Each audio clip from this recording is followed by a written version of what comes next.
Hey, what's up? This is Brian Tichy, and you're watching the This Is Metal show. Yeah, and welcome to the show today, Brian. As everybody knows, Brian's a very talented musician. He's known mostly as a drummer, but he can play the guitar, and I'm sure he's going to talk a little bit about that. But you are currently the drummer for the Gene Simmons Solo band, so congratulations on the latest gig there. Thank you very much. Thank you. And do you want to tell us how you got the gig with Gene? Because I know you're a lifelong Kiss fan. Yeah, it was I don't know, maybe about 8, 9 years of writing him letters, showing up where he was at, going to his house sometimes Wow. outside the gate and yelling. Sometimes I'd just yell Kiss songs, bass riffs, random information about history. Finally, he gave me a chance. Dedication, man. Tom, you Yeah. want to ask Brian any questions? Sure, I guess the moral to that is that stalking pays off, right? Gets you a job. Yeah, I, Yeah. I never considered it stalking. I just considered it trying to get a gig, you know? Absolutely. And it Persistence, worked. absolutely. So, No, so no, sorry. Last year, Gene had well, Kiss finished their 50 years, right? 50 50 years years of at Madison history, Square. right? Yeah. Yeah, 50 at Madison Square Garden. And soon after that, it was like December of 23. He's buddies, longtime buddies with Brent Woods, the guitar player, MD of the band. But at this point, but at that point, he wasn't. Gene just called Brent and said, I have a one-off solo show in South America, a festival. Could you put a band together? And it was that simple. So Brent, we play and we've done a bunch of stuff together over the years.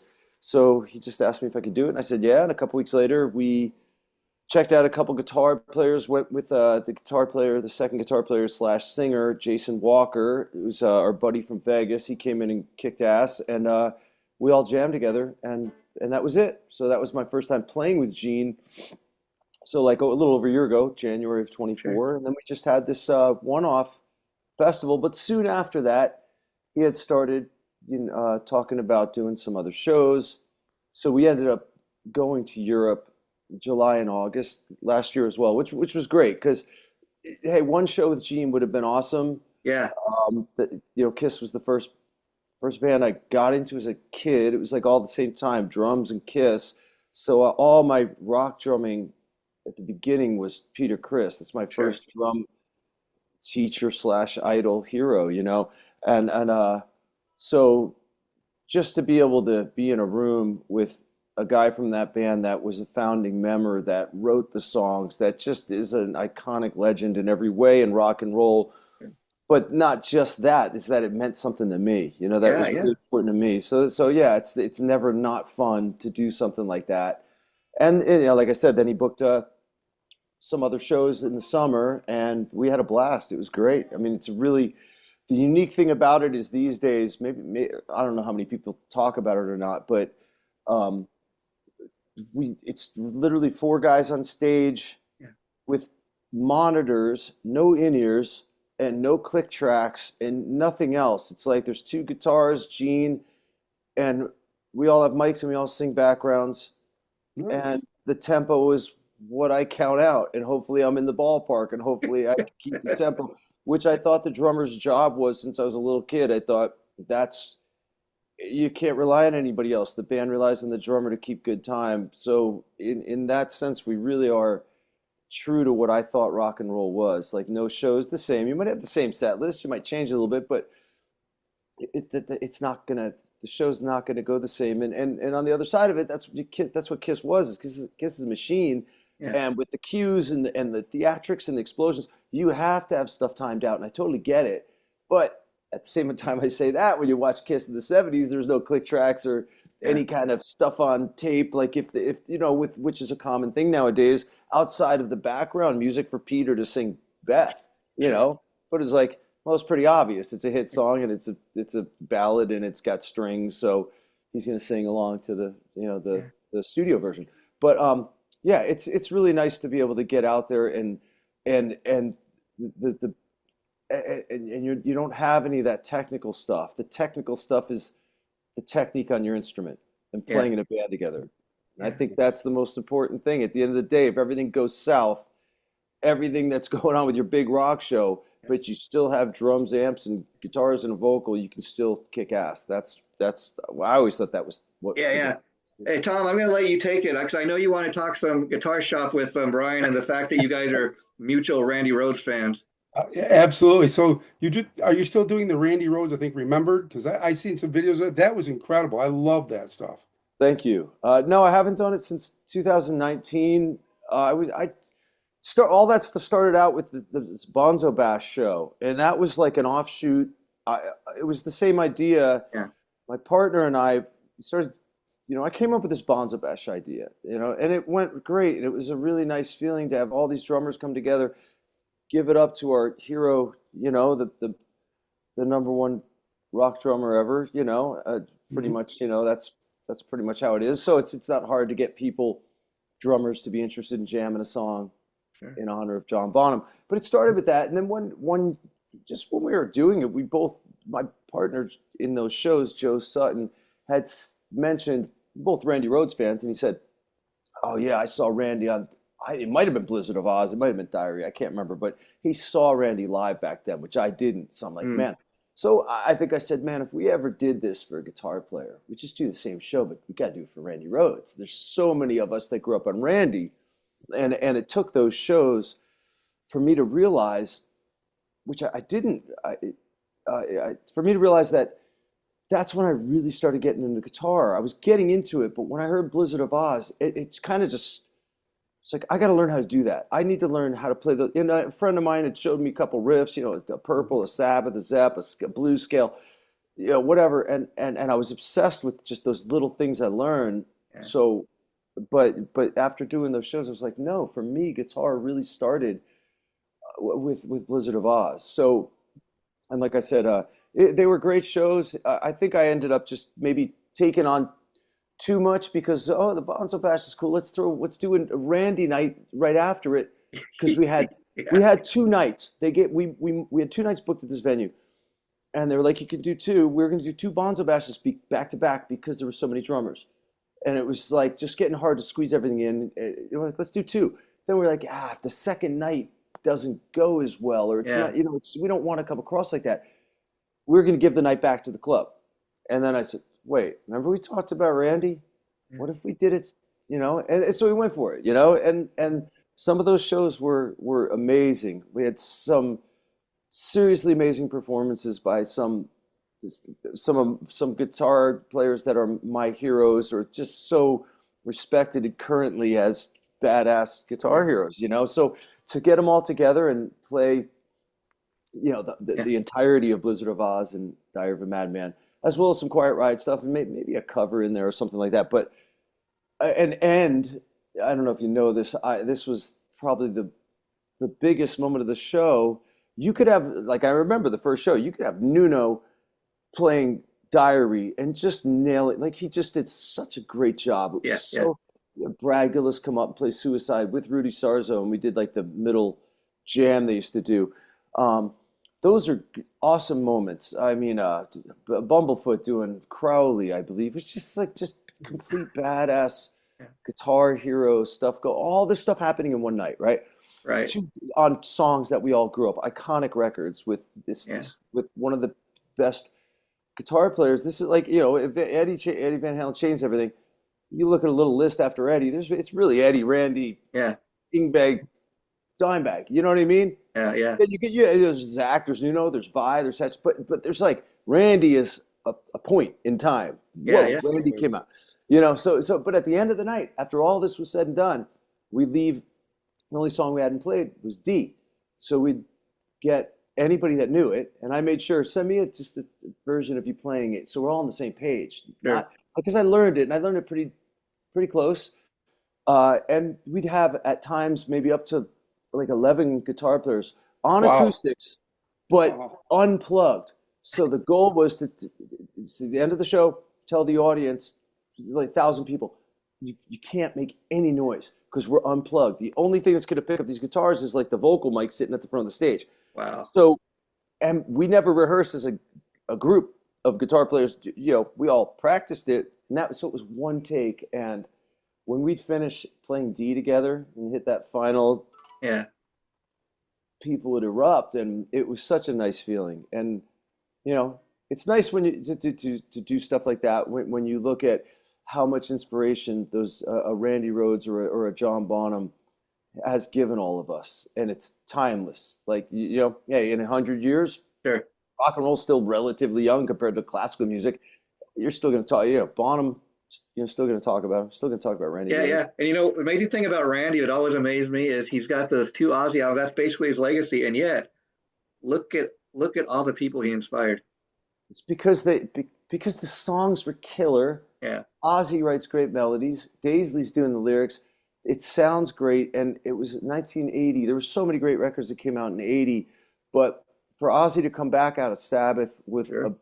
a like pretty much the guy that is like I said, Eddie changed the course of rock guitar and left all those guitar heroes that were all the guys that were there. You know, I guess ask Brian May, ask Neil Sean. You Yeah, know, yeah. it's like they go, he came out. We're just like, what the hell's going on? A couple years later, Randy comes out, but he's not. It's not like it's a little more metal. It's a little more like neoclassical influence, but the fire of Randy and the solos are just so nice. They're Oh my so God. it just there's they're little things unto themselves in the songs. You know, you go to Crazy Train solo, everybody can sing that solo, you know, but Yeah, it's yeah, yeah, its yeah. own part of the song, you know, which yeah, I'm one of those kids that I heard I don't know on the radio first. They were interviewing Ozzy, and I had yet at like what 11, 12 years old didn't put together Ozzy was Sabbath's singer. Sing. Like I didn't Yeah, know yeah. yet. I knew Sabbath, but I didn't know the guys' names in the band. And they go, yeah, this is the first. You know, we're gonna play. I don't know. It's the lead off track off of the new record, which I don't know if it was out yet. It was about to come out, and as soon as the riff came on, I was like, Yep. that riff's amazing. As soon as the melody came on, I'm like, okay, that melody rules. The chorus rules. The bridge rules. The breakdown rules. Then they come back into Randy's solo, and I was like, oh, Oh the yeah. whole thing, top to bottom, was just completely badass, and I was hooked, you know, and that Yeah. was it. Yeah. And the rest of the record does not fall short compared to Crazy Train. Crazy Train's like the big single. It's an iconic Sure, single. sure. Like, but put on any song, you get to Revelation Mother Earth, you're just like, oh my God. Just great songwriting, you Yeah, know? yeah. And I had to give it to you, Brian, in regards to Bonzo Bash. I don't know if you're still doing that, but what I think is great about that, obviously paying tribute to the great John Bonham, but for all those drummers, I mean, most of the times when you go to a concert and event, the drummer's in the back of the stage. I mean, this is an event where the drummer is, the one that everybody's looking at. Well, that was the goal. The goal was initially, I don't care what the rest of the band does. The spotlight's gonna be on the drummer. So if you want to sit in a chair and read charts, I almost don't care. Of course, we want it to be a bigger rock show, which it was. Like it was, nobody on stage wanted Yeah, to just not be seen and heard, and for for their worth, you know. But I'd have to tell the singers. There's a couple different singers in Bonzo Bashes, but I would have to say no, you can't. Like I wanted the drums right up to the front, like sure. there. But we'd have some opening people that do acoustic this or that. But I'd always say just don't get in the drummer's way. He's got 5 minutes on Yeah, stage. You know, there's 20 something drummers, 25 drummers, up to 33 at one point, one wow. Bonzo Bash. But that's their one song, and I think that's what made it enticing for drummers. It wasn't a tall order. You didn't have to like learn a set. It wasn't. If you want to rehearse, we're rehearsing. Come down and get on the kit, and the drum. We had, on the average 3 drum techs, maybe Yeah, 4, yeah, all working together to make the drum. You know, transitions quick, and so the drummers can adjust the kit quickly and be comfortable. And just that's the least you can do if you get one sure. song. Just make sure they're comfortable. But I think it was a great hang for the drum community, for fans to come out and see all these drummers. Wow, I love all these bands. These are the drummers for those bands. I think it was a nice little concept. But like I was getting at before, where I greatly sidetracked right there. But All I right, was that's all getting right. at, it just became a bit much, and it started to become a little bit more like a business, because it kind of was, because all of a sudden you have sponsors going on. It's during NAMM shows. Usually there's other big shows going Sure. on that you might be competing on the same night. And that started to get to be a little bit more of the focus was that kind of stuff compared to the actual reason the reason I had the idea in the first place, that became like, okay, we know that, but we got to worry about all this other stuff. I'm like, yeah, but the fun part is the drums and playing the tunes and everybody coming together. But that started to be a little bit secondary, and it was a lot of time, and it started to become like, I think you previously told me that it would take like a whole year just to kind of plan the event.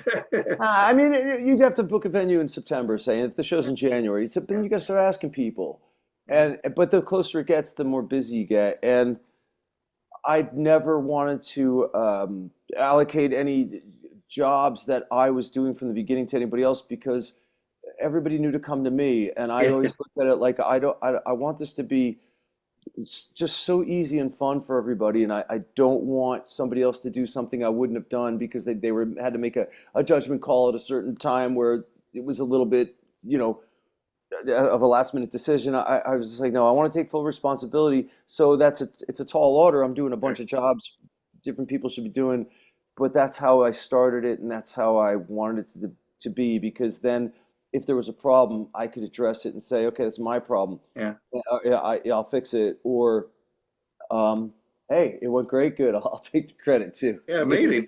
Tom, take it away. Sure. So another thing I seen they did was really cool. The Christmas song, The Grinch. So just a great, I think he played all the instruments on that. So every year, my record label, I'm the president of a record company, we release a Christmas album that cracked up. Like this year, we did the Metal Hall All Stars with Chris Poland and Pat Gisaldo, and I can't remember who else on it, but it was a great album, great thing put out. That was so cool. How'd you come up with that idea? An instrumental of The Grinch. I loved it.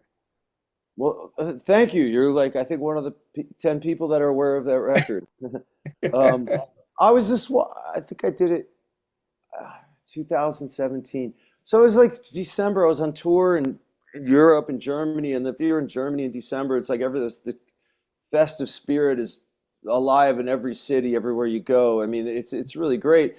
Uh, so I don't know. I was just walking around one day, and I was, December. It's cold out, and they've got all the town centers have their Christmas decorations up, and I think I was just I thought, what if I did something where it was like, in my head, it was like, what if Jeff Beck met Bonham and they did Christmas songs? I don't know why I thought of it. I was like, the Yeah, production of it, you know, you play all the melodies, and I definitely, Jeff Beck is one of the greatest ever, and I didn't try to play like Jeff.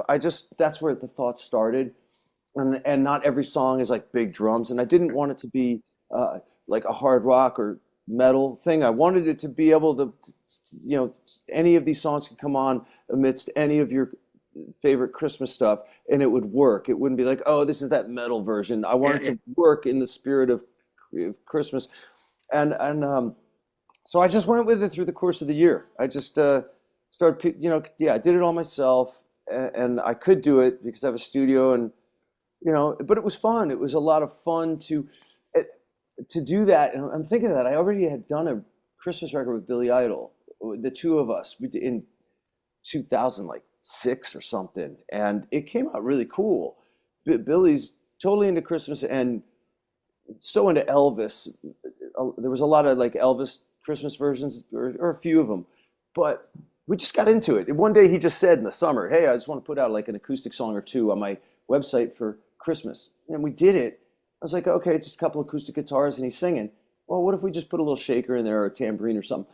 And his management heard it and said, "You guys, this is good stuff. Get you a deal if you do a whole record." And Billy said, "Let's do it." And so for the next couple months or whatever, we just did this Billy Idol Christmas record called Happy Holidays. We each wrote a song for it, and we did a bunch of covers, and it was just a lot of fun to do with him. We did so much work together for so many years, but that was just a different. Usually, we were writing music Sure. together, and that was doing covers. But yeah, it was a lot of fun. But my reason for doing my own little Merry Tichmas, I'd like to say the reason I did it was because the name was so silly. I Yeah, have to do it, Merry Tichmas. yeah, But my web guy made the cover. I said, I just want like this really cool. I explained, he's really good at that stuff. I tell him what I want on a cover, and I want like a stocking to be hanging off the S of Tichmas with two sticks. He puts it all together with the killer looking the tree with the snow. It's just like, but you get it. It was just fun to do. And I should really focus a little bit on trying to get it out more properly now because it's just sitting there, you know. Yeah, yeah. But the only time I think about it is when it's around Christmas. I'm like, oh shit, I missed another year of thinking. Like I'd have to do it now. I'd have to start talking about some label like, hey, I got this Christmas record, you know. Yeah. Which maybe I'll remember. Maybe Yeah. I'll put a note in my phone. But but the Grinch. So yeah, each song became its own little thing, and it was really it was either having fun getting cool drum sounds for the song, this or that, and it was fun to play guitar. Okay, I'm gonna play this one with a wah. I'm gonna play this one with a talk box, and this one I'm gonna try and play cleaner, get a little more Brian Setzer or something like that. Just pick and choose and have fun with it. Um, and but it wasn't also it wasn't like a showboat thing. I wasn't like, oh, I'm gonna try and show off some rip and shred stuff. Yeah, yeah. It was just stick to the melodies and have fun with it, you know. I thought it was really cool. I was impressed when I found that. I was like, this is really cool. First, it caught my eye seeing the Grinch. I said, wait a second, he did the Grinch, played all the instruments. And I listened to it and I thought, that's really cool because every year we put out a Christmas album and Yeah. we have, like you say, the Metal All Stars. This year, everybody on the record label is going to do a Christmas song. You know, their own I did version. realize one thing. If you want to make the song sound Christmassy and something's not right, oh Mhm. man, I don't know, is the vibe right? I don't know what's going on. Oh, I'm doing Little Drummer Boy. How come just get sleigh bells. Put sleigh bells in there and it works. That's all. And everything goes, hey, instant Christmas. Put a triangle in here and there. Yeah. Put some wood blocks in there. Sounds like horses galloping, you know, or dancing horses or whatever. You put those things in, it just goes Christmas. Wow, You know? wow, wow. Absolutely. Very cool. Go ahead, Jason. So Brian, getting back to Gene Simmons, I was curious. Of course, it's Gene's band, but does he ever ask you guys, hey, what songs do you think we should put in the set list tonight, or you get a say in any of Yeah, that? yeah. Well, Brent and I are we're diehard Kiss fans. Like we're Yeah, 70 hardcore 70s. So you can't put enough cool Kiss songs in there. yeah, It just comes down to Gene um, singing them. Like remember, I guess oh, if we said, hey, we want to learn these 6 songs, Gene's learn it. Yeah, gotta learn all the vocals, again. So a lot of them he hasn't played in a long time, and we added a couple covers. But yeah, he's totally open to all suggestions. Well, he was saying, hey, think of some covers we had covered.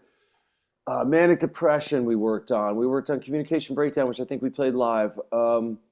Never in My Life from Mountain, because Gene, I mean, I can't sit here and say I know everything about him, but I yeah, know he loves that old Humble Pie, Zeppelin, Hendrix, Mountain, like that stuff, that vibe. And I think what happens is if you put a guy, you give a guy this idea and his partner's Paul Stanley, and it yeah, becomes hugely successful. But part of the thing is makeup and boots and yeah, lights yeah, and yeah. smoke and pyrotechnics, and then you do 50 years of that. I think it's just nice for him to go, oh, jeans and a t-shirt and my boots and just Yeah, go yeah. play bass. I think it's and I think that brings him back to pre-Kiss, Yeah. that stuff that was changing the world, those bands that he was into, and he loves big riffs and all that kind of stuff. So he's open to anything. And then I think we said, wouldn't it be cool if Gene sang Ace of Spades? We Yeah, threw yeah, that his way. What do you think of that? Because we threw, he's saying just throw some covers. We talked about a yeah, Jeff Beck cover. Gene was talking about a Jeff Beck cover, and anyhow, we go through Ace of Spades in rehearsal one day, and he learns, gets it on playing bass, right? So yeah, we take a break, and then he goes, Brian. I'm like, yeah. He's like, how would you feel about singing Ace of Spades? And I go, or could you sing it? And I go, yeah, yeah. I don't know the lyrics, but I could try it. It's just like I have the basic idea of it in my head. yeah. And it was cool. So we tried it, and he goes, you want to sing that live? So he never even got to singing it, which was the whole reason we suggested it. But I was like, great, that's cool that he's allowing me to do that because Yeah. it's another challenge and it's a lot of fun Hey, to be able Brian, to would do you it. ever toy with? You think you'd ever sing something like "Strange Ways"? Well, we got to first start by saying how awesome Peter Chris's voice is, Sure, right? sure. Like, Yeah, I mean, I love Paul and his in his prime, and his prime was a really long time, not just the 70s. He was killing it, the 80s, 90s, and the For 2000s. sure.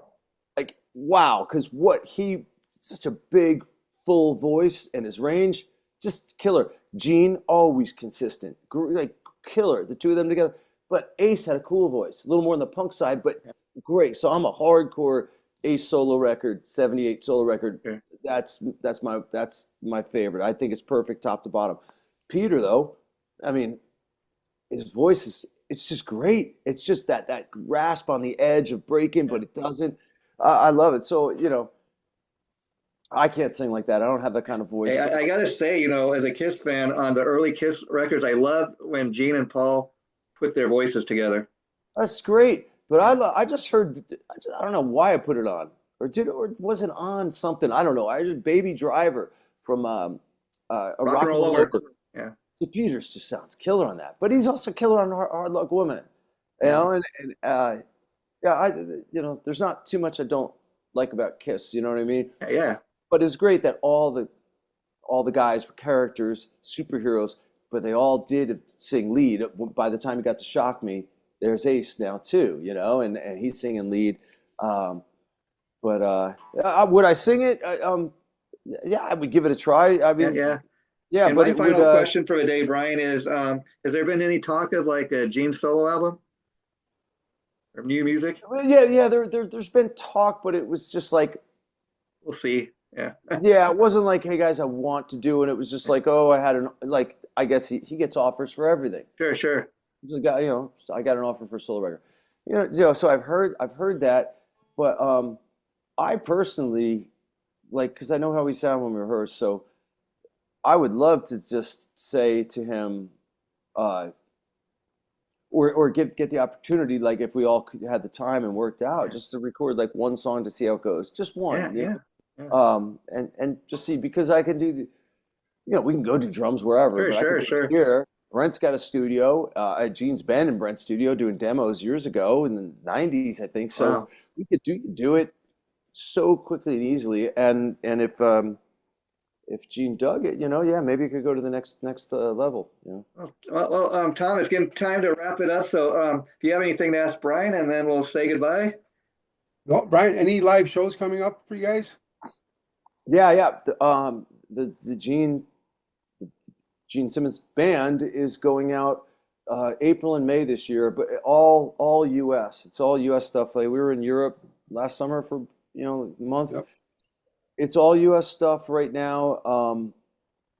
April, May, and I did see that he posted, which I didn't know was announced or confirmed fully, but there's this biker festival called Sturgis in Oh yeah, South Dakota. South Dakota. Yeah, Yeah. we're playing there because I did see he announced it. He put a post up. I didn't know it was totally confirmed, but that's like August, it's beginning of August.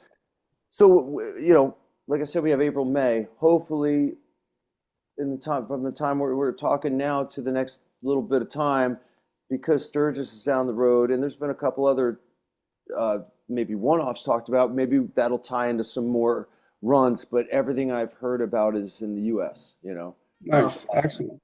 But Thanks, Brian. hopefully, hopefully down the road we get out to other I'm going to countries. try to come catch you guys. I believe you're playing Anaheim, California, where I live there. So in April, I'm That's going to the try. that's the first show, the Oh, House of wow. Blues Anaheim. That's what is that like April 4th or something? Yeah, something like that.